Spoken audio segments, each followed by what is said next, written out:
Well, I think our first workouts were, I was really impressed with the talent that was out here. We ran some pretty good times.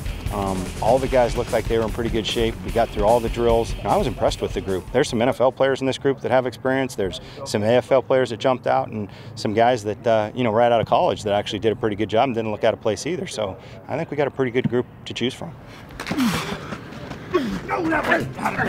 I think one of the important aspects of workouts like this that we've had, these players we've evaluated thoroughly. They've got experience either at the collegiate level at a high level or in the professional leagues at some point in time. And so we had a thorough evaluation on these players, and we were able to narrow down the group of players out there of 1,100 players that you talk about are names that have been in a pro camp at some point in time. And we narrowed that list down to 50 coming out here.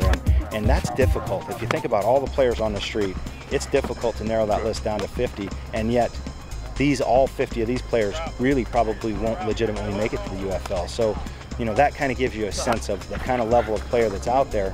And, once you get into this is the first step for these players, but there's no guarantee these players are going to end up in the UFL. So, it's a tough road if you really don't have some type of experience on your resume to get into any professional league, and especially one like ours.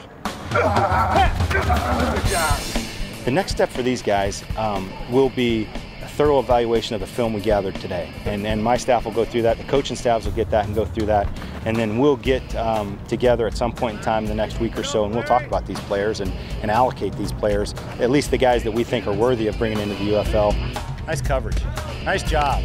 I would hope that within the next week to 10 days, we'll be on the phones with the agents. We've already talked to most of them because that's facilitated these workouts, and so we have an idea of where we're at with that and where we're at with the contract situation and the salary cap. So once we pin those things down, I think in the next week to 10 days, we'll start signing players, and you'll start seeing some transactions come across from the UFL.